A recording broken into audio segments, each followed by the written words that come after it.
دستان و پاهای ربابه فلجن، اما این دختر 16 ساله ذهن هنرمندی دارد. ربابه محمدی روزهای دراز در اینجا رسامی می کند. گوشه این اتاق گوشه تنهایی اوست.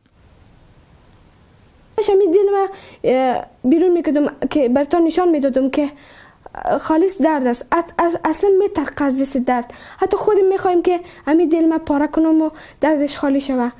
دیگه من نمیخوایم که درد رنج بکشم. من 16 سال در کنج خانه زندگی کردم.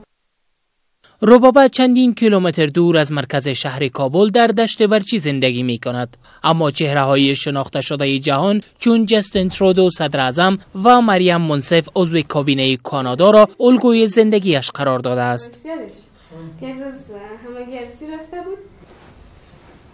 یکی از آرزوهای ربابه داشتن یک ویلچر یا چوکی مخصوص معلولین است تا با استفاده از آن بتواند راحت‌تر حرکت کند.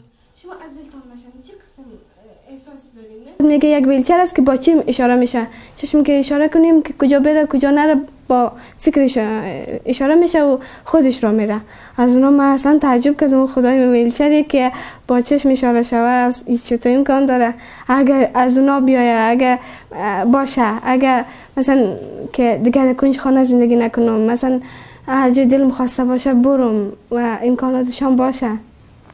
ربابه با حس کنجکاویی که دارد خواندن و نوشتن را خودش آموخته و حالا برادر کوچکش را آموزش میدهد. پایین نختر نوشته نکن، پایین خط نکن. وقتی که اونا میگفت که مادر قسم میایه پدر قسم میایه میدیدم، خوب به ذهنم جا میدادم که این چه قسم میایه، مثلا که مادر چه قسم میایه، اصلا به دلم نوشته میکردم. یعنی براتون بگم 6 ماه من پیش خود کار کردم. اولین بار که من پنسل گرفتم امرای پای اول گرفتم که اصلا نشد.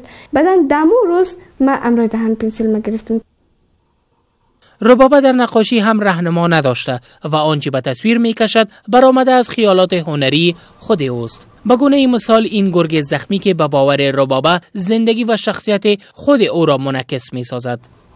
من گرگ بسیار زیاد دوست دارم چون مفهوم پرمعنا داره. مثلا که گرگ که با غرور است من خوش دارم. مثلا انسانایی که غرور داشته باشن بسیار مثلا صبور باشن، مثلا با مشکلات مجادله کنن بسیار زیاد دوست دارم. از خاطر کوشش میکنم خود من با مشکلات مجادله کنم و خیلی مشکلات رو همراهش مجادله کردم.